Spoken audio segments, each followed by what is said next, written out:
அனைவருக்கும் வணக்கம். இன்றைக்கி இந்த அறிவோம் ஆன்மீகம் என்ற ஜோதிட சேனலில் நாம் கர்மயோகம்னா என்னன்னு முன்னாடி ஒரு பதிவில் பார்த்தோம்.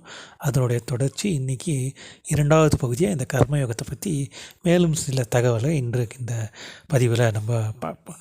சரிங்களா? அதாவது இந்த கர்மயோகம் அப்படின்றது, கர்மம் அப்படின்னாலே செயல் அப்படின்னு நம்ம சொன்னோம்.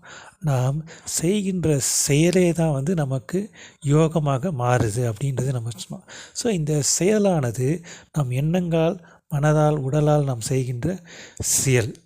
ஓகேங்களா? அந்த செயல் எப்படிப்பட்ட தன்மையில் இருக்க வேண்டும் அப்படின்னு நம்ம பார்த்தோமே ஆனால், அந்த செயலானது ஒரு பற்றற்ற நிலை, ஆசையின்மை, அதுக்கு அடுத்த பொறாமையின்மை, அதுக்கு அடுத்தது பார்த்திங்க அப்படின்னா தூய்மை, அதாவது மனசுத்தின்னு இல்லையா, ஒரு ஆத்மார்த்த சந்தோஷம். ஸோ அந்த மாதிரி நிலையில் இருந்து அந்த செயலை செய்யும் பொழுது அந்த செயலானது தூய்மையான உன்னத நிலை அடையுது. ஸோ அதுவே தான் நமக்கு யோகமாக மாறுதுன்னு கூட நம்ம சொல்லிடணும். அதாவது எப்படி நம்ம பார்த்தோம் அப்படின்னா, இப்போ இறை பக்தி எடுத்தோம். இப்போது கடவுளை நம்ம தியானம் பண்ணச்சே ஒரு உள்ளுணர்வோடு ஆத்மார்த்தமாக நம்ம தியானம் பண்ணச்சே அதனுடைய பலன் நம்மளுக்கு அபரிவிதமாக நம்மளுக்கு கிடைக்கிது இல்லையா? ஸோ அதே மாதிரி தான் நாம் செய்கின்ற செயல், அந்த செயலும் அத்தகைய தன்மையில் நம்ம செய்யும் பொழுது ஒரு பற்றற்ற நிலை, ஒரு நியாயமாகவும், ஒரு மன சித்தியோடும் சிரத்தையோடும், எந்தவித பலனும் எதிர்பார்க்காமல், ஒரு கடமைன்னு அதை செய்யாமல் அது ஒரு அதாவது நமக்கு நம்ம நன்மை அப்படின்ற, மற்றவர்களுக்காக ஏற்படும் ஒரு நன்மை அப்படின்ற ஒரு ஆத்ம திருப்தியோடு அந்த செயலை முழு சிரத்தையோடு செய்யும் பொழுது அதுவே ஒரு உன்னத நிலை அடைகுது. அப்பேற்பட்ட அந்த ஆன்மாவானது புனிதத்தன்மை பெறுது. ஸோ அந்த புனிதத்தன்மை பெறுது, அது மோட்சத்துக்கான வழியும் நம்மளுக்கு காட்டுதுன்னு கூட நம்ம சொல்லலாம். பொதுவாகவே இந்த கர்மா அப்படின்றது நம்ம என்ன சொல்லுவோம், 3 வகை பிரிக்கப்படுதுன்னு முன்னாடியே நம்ம சொல்லிட்டு இருந்தோம் வேத சாஸ்திரத்தில். அதாவது இந்த கர்மாவானது ஒரு விதத்தில் பார்த்தோம் அப்படின்னா, அதாவது கர்மாவானது சஞ்சித கர்மா, பிராப்ரத கர்மா, ஆகாமிக கர்மா அப்படின்றது வேத சாஸ்திரத்தில் இருக்குன்னு சொல்லுவோம். ஸோ இதை நம்ம இன்னும் எளிமையாக அப்படி தெரிஞ்சுக்கலாம் அப்படின்னா, கடந்த கால கர்மா, நிகழ்கால கர்மா, எதிர்கால கர்மான்னு இப்படி நம்ம பிரிச்சுக்கணும் அப்படின்னா நம்மளுக்கு ஈஸியாக இது புரியும்னு நம்ம நினைக்கிறோம். இந்த கடந்த கால கர்மாவை தான் நம்ம சங்கீத கர்மா அப்படின்னு நம்ம சொல்கிறோம். இந்த நிகழ்கால கர்மாவை பிராப்ரத கர்மா அப்படின்னு நம்ம சொல்கிறோம். இந்த எதிர்கால கர்மாவை தான் நம்ம ஆகாமிக கர்மா அப்படின்றது சொல்கிறோம். ஸோ இந்த கடந்த காலத்தையும் நீ கடந்த காலத்தில் நாம் செய்கின்ற பாவங்கள் புண்ணியங்களுக்கு ஏற்ற மாதிரி தான் இந்த பிறப்பானது பிறக்குது. அதுதான் நம்ம கர்மா அப்படின்னு நம்ம சொல்கிறோம். ஸோ இந்த நிகழ்காலத்தில் நாம் அனுபவிக்கும் நன்மைகள், அதுக்கடுத்த மாதிரி தீமைகள் எதுவுமே பார்த்திங்கன்னா கடந்த கால கர்மாவை பொறுத்தே இருக்குதுன்னு கூட நம்ம சொல்லலாம். இப்போ நம்ம ஒரு சில நம்ம பார்க்கச்சே சொல்கிறோம், என்ன பண்ணாலும் ஒரு பிரச்சனையிலே முடியுது, எங்கே பார்த்தாலும் இதெல்லாம் ஏதாவது டெய்லி ஒரு போராட்டம் நிறைந்த வாழ்க்கையாக இருக்குதுன்னு கூட நம்ம சொல்கிறோம் இல்லையா? ஸோ இது நம்ம கடந்த காலம் நம்ம செய்த பாவத்தின் அந்த இதனாலே அதோடைய கர்மாவின் தொடர்ச்சியை இந்த இதை சொல்லுதுன்னு சொல்லலாம். அதே இந்த காலத்தில் நமக்கு கிடைக்கும் நன்மைகள், அதிர்ஷ்டம், வேலை, ஒரு நல்ல வேலை, ஒரு நல்ல உத்தியோகம், நல்ல குடும்பம், நல்ல கணவன், நல்ல பெற்றோர்கள், ஸோ அது மாதிரி இப்படியெல்லாம் இது நல்ல பிள்ளைகள் இப்படி கிடைக்கச்சே அது நம்ம புண்ணியத்தினோட சேர்ந்து அதுவே யோகம் அப்படின்னு சொல்கிறோம். ஸோ அந்த யோகமானது அது நம்ம இந்த காலத்தை நம்ம அனுபவிக்கிறதுக்கு போன கர்மா, கடந்த கால கர்மாவில் நம்ம செய்ததனுடைய விளைவை இந்த கர்மா, நிகழ்கால கர்மாவில் அதை நம்ம அனுபவிக்கிறோன்றோம். அப்படி அனுபவிக்கும் காலத்தில் இந்த நிகழ்கால கர்மாவில் நாம் செய்கின்ற செயல்கள், அந்த செயல்கள் தூய்மையாகவும் மன சிரத்தையோடும் சித்தசுத்தியோடும் எந்தவித பலன் பார்க்காமல் ஒரு பற்றற்ற நிலையில் ஒரு கடமையும் செய்யாத ஒரு பொறுப்பு நமக்குன்னு ஏற்ற பணி அப்படின்னு நம்ம நினச்சி அதை செய்யும் பொழுது அதுவே தான் நம்மளுக்கு எதிர்கால கர்மா, அதாவது யோகமாகும் கர்மாவை மாறுதுன்னு கூட நம்ம சொல்லலாம். ஸோ ஒரு உதாரணம் அப்படின்னு நம்ம சொல்லணும்னா, இந்த அரசு துறையில் வேலைகளுக்கு ஒரு எக்ஸாம்பிள் தான். அவர்கள் பணியின காலத்தில் அவங்க 58 வயசு வரைக்கும் 60 வயசு ஒர்க் பண்ணுறாங்க அப்படின்னா அரசு கவர்மெண்ட்டில் அவங்களுக்கு பார்த்திங்கன்னா பின்னாடி ரிட்டையர்மெண்ட்டில் பென்ஷன் ஒன்று வருது. ஸோ இது அவர்கள் அந்த செய்யும் தொழிலில் அது எப்பேற்பட்ட தொழில்ன்றது அது அடுத்த விஷயம் நம்ம சொல்கிறது. ஸோ அதுதான் யோகம்ன்றதுக்கு இந்த பின்னாடி காலத்தில் உட்காந்து சாப்பிட்ற மாதிரி வருதுன்னு சொல்கிறோம் இல்லைங்களா? ஸோ அதுதான் அந்த யோகம் அப்படின்றத ஒரு உதாரணத்துக்கு நம்ம இப்படி எடுத்துக்கலாம். கர்மயோகம்ன்றது இப்படி செயல்படும் அப்படின்றது நம்ம சொல்கிறோம். அதே மாதிரி தான் நாம் என்ன செய்கிறோமோ அதை தான் நம்ம அறுவடை செய்கிறோம். ஓகேங்களா? அதுதான் நம்மளுக்கு இதான் கர்மா. இது வந்து ஒரு பூமராங் அப்படின்னு நம்ம சொல்கிறோம். நாம் செய்கின்ற செயல்களே வந்து நமக்கு முன்னாடி நிற்கும் அப்படின்ற அது நம்ம நன்மைகள் நம்ம செய்தோம் அப்படின்னா அது நன்மைக்கு யோகமாக மாறுது.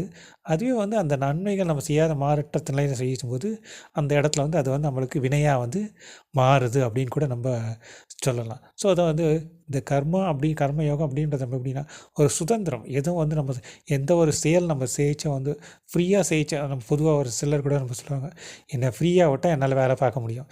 சும்மா அடிக்கடி வந்து டிஸ்டர்ப் பண்ணால் என்னால் டிஸ்டர்ப் ஆகிடும், வேலை சரியாக செய்ய முடியாது நம்ம சொல்கிறோம் இல்லையா? ஸோ அந்த சுதந்திரம் ஒரு மனிதனுக்கு அவனுக்கு கிடைக்கப்பட்ட ஒரு சுதந்திர தன்மையோடு அதை செய்யும் பொழுது அந்த இதில் வந்து எந்தவித இது இல்லாமல் நிலைப்பாடுகள் மன நிலைவோட நிலையற்ற தன்மை இல்லாமல் மன சஞ்சலம் இல்லாமல் செய்கின்ற அந்த செயல் ஒரு ஆத்மார்த்த திருப்தி ஆன்மீக பணிகள் நம்ம சொல்கிறோம் இல்லைங்களா? ஸோ அந்த மாதிரி அந்த இதை ஆத்மாத்மா அதை செய்யிச்சு அதுவே வந்து ஒரு உன்னத நிலையப்படுதுன்னு சொல்ல நம்ம சொல்லலாம். அதனால தான் இது வந்து இந்த கர்ம யோகம் அப்படின்றது நம்முடைய ஆன்மாவோட தொடர்புடையதுன்னு கூட நம்ம சொல்லலாம். இந்த ஆன்மா வந்து முக்தி பெரிய அலைய நிலைய வேண்டும் அப்படின்ற போது நாம் செய்கின்ற செயலை பொறுத்து தான் இந்த ஆன்மா வந்து முக்தி அடையுமா இல்லை மீண்டும் பிறக்குமா அப்படின்றது நம்ம கையில் தான் இருக்குது அப்படின்றது தான் ஒரு தாத்பரியம் கூட நம்ம சொல்லலாம். அதான் உன் பணி உன் கையில் அப்படின்னு சொல்கிறோம் இல்லைங்களா? ஸோ அது மாதிரி நம்மளுடைய இது வந்து நம்ம கையிலே தான் இருக்குன்றது சொல்லலாம். அந்த நம்ம செய்கின்ற செயலே வந்து நம்மளுக்கு யோகமாக மாறுதா இல்லை வந்து வினையாக மாறுதுன்னு நம்ம கையில் தான் அது இருக்குது அப்படின்றத இந்த விஷயத்தில் நம்ம புரிஞ்சுக்கலாம். ஓகேங்களா? ஸோ இந்த சுதந்திரம் அதே மாதிரி இது இன்னும் நம்ம சொல்கிறோம் அப்படின்னா இப்போ வந்து ஒருத்தர் வந்து இந்த கர்மயோகத்துக்கு ஒருத்தர் வந்து வெறும் காவி உடை அணிந்தோ இல்லை வந்து தாடி இது வச்சு ஜடாமுடி தலையை வைத்து பூஜை புனஸ்காரங்கள் செய்தாலும் உள்ள வெளிப்புறத்துக்கு தொட்டல் உள்ளுணர்வில் அவருக்கு பந்த பாசங்களோட ஒரு பற்றுள்ளவராக இருந்தாலும் அது வந்து அது யோகமாக ஒரு யோக நிலையும் கூட நம்ம சொல்ல முடியாது. ஆனால் மாறாக ஒருவர் பிறந்ததும் இருக்கும்குள்ள தாம் செய்ய வேண்டிய தமக்குள்ள கடமைகளை சரிவர ஆற்றி எந்தவித தடை இல்லாமல், அதாவது பிறக்கும்போது நல்ல கல்வி தடையெல்லாம் படிக்க வேண்டிய காலத்தில் படித்து வேலைக்கு செய்ய வேண்டிய காலத்தில் வேலைக்கு சேர்ந்து திருமணமானவனே நம்பி வந்த மனைவிக்கு வந்து எந்தவித இதுவும் இல்லாமல் அவருக்கு ஆற்ற வேண்டிய பணிகள் நல்லா செய்து அது கடமைகளை செய்து தனக்கு பிறக்கும் பிள்ளைகளுக்கும் எந்த அவருக்கான கடமைகளை சரிவர செய்து அதில் எந்தவித குறையும் இல்லாமல் எந்தவித பாகுபாடும் இல்லாமல் எந்தவித சஞ்சலமும் இல்லாமல் எந்தவித பலன் எதிர்பார்க்காமல் ஒரு செய்யும் செயலானது அது வந்து பார்த்திங்கன்னா அவருக்கு வந்து ஒரு புண்ணியத்தை சேர்க்கும், ஒரு யோகத்தை அடையும் கூட நம்ம சொல்லலாம். ஓகேங்களா? இதுதான் இந்த மாதிரி நம்ம செய்கிற செயல் அது வந்து அவர்களுக்கு அந்த யோகத்தை அளிக்கும்னு கூட நம்ம சொல்லலாம். அதுதான் இப்போ நிறைய பேர் நம்ம என்ன சொல்கிறாங்க, வயசான காலத்தில் கிருஷ்ணா ராமான்னு சொல்கிறாங்க. இறைப்பணி, தெய்வ நம்பிக்கை, இறை வழிபாடு நம்ம செய்யிச்சு இந்த மாதிரி இதில் அந்த செய்யிச்சை வந்து அந்த நிலையான நம்முடைய மனமானது வந்து சித்த சுத்தி பெறும். ஸோ அந்த சித்த சுத்தி பெறும் பொழுது அது வந்து ஒரு இந்த உலகப்பற்ற இதுலேருந்து வெளிவந்து இறைஞானத்தில் நம்மளுடைய ஈடுபாடு ஆன்மீகம் அந்த மாதிரி இதில் போகிறதுலையும் மேலும் வந்து நம்ம செய்கிற செயல்னால் இந்த மாதிரி ஒரு சுத்தமாக நம்ம செய்கின்ற செயல் ஒரு பற்றற்ற நிலை எதுலேயும் வந்து ஒரு இது இல்லாமல் ஏதாவது முழு சிரத்தையோட ஆசை வைக்காமல் பலனை எதிர்பார்க்காமல் அப்படிப்பட்ட நம்ம செயல்கள் செய்து வரும்போது நம்ம மனசு வந்து சுத்தமாகும். ஸோ அந்த மனசு சுத்தமாகும்போது மனசில் வந்து ஒரு இனம்பிரியா ஒரு தேஜஸ் கூட நம்ம கிடைக்கும் கூட நம்ம சொல்லலாம். ஸோ அந்த சித்த சுத்தி பெறும் பொழுது மனசில் இருக்க ஆசைகள் களவு எல்லாமே வந்து வெளியேறிடுது. ஸோ வெளியே இந்த உள்ளுணர்வோடு நம்ம செய்யும் செயல்கள் வந்து ஒரு ஆத்மா வந்து சித்த சுத்தியும் தூய்மை பெறுது. ஸோ அப்படி தூய்மை பெறும் இடத்தில் வந்து தெய்வம் இருக்குன்னு சொல்லலாம். ஸோ அப்படி தூய்மையாக நம்ம இருக்கும் பொழுது அந்த செயல்கள் அதுக்கப்புறம் அப்படிப்பட்ட நம்ம செயல் செய்யும் பொழுது அதுவே வந்து ஒரு பெரிய மரமாக நம்மளுக்கு வந்து ஆலமரமாக பிற்காலத்தில் ஒரு யோகமாக வந்து செயல்படும் அப்படின்னு நம்ம தெரிஞ்சுக்கலாம். சரிங்களா? ஸோ இப்படி தான் அந்த யோகமானது செயல்படும் அப்படின்னு நம்ம சொல்கிறோம். நம்ம பொதுவாகவே அதான் ஒரு பிறப்பு இறப்பு என்பது அவருடைய பாவ புண்ணியத்துக்கு ஏற்ற மாதிரி தான் அவருடைய இது. நம் செயல்கள் எண்ணங்கள் என்றும் நல்லபடியாக இருக்கும் பொழுது அது ஒரு நல்ல வினை நல்ல பயனையே நம்மளுக்கு தரும். அதுவே ஒரு நல்ல யோகமாகவும் நம்மளுக்கு இருக்கும் அப்படின்றது தான் கீதையில் வர ஒரு கதை அப்படின்னு கூட நம்ம சொல்லலாம். அதுக்கு தான் வந்து கடமையை செய் பலனை எதிர்பார்க்காதே அப்படின்னு சொல்கிறது. என் கடன் பணி செய்து கிடப்பதே அப்படின்னு நம்ம சொல்கிறோம் இல்லைங்களா? ஸோ அது மாதிரி நம்ம செய்கின்ற செயல் இந்த இருக்கிறதுல வந்து நம்ம போகும்போது வந்து போகிறது கிடையாது.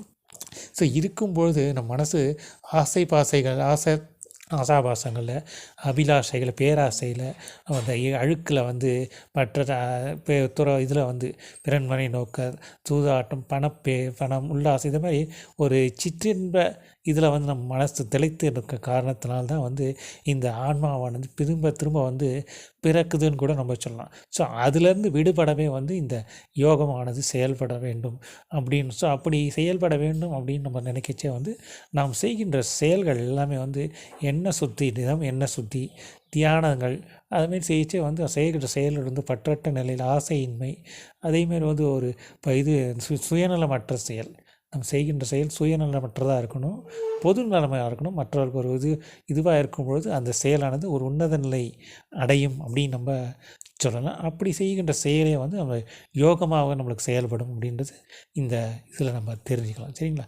ஸோ இதோட இந்த பதிவு முடியுது. மீண்டும் ஒரு நல்ல பதிவில் உங்களை நான் சந்திக்கிறேன். நன்றி, வணக்கம்.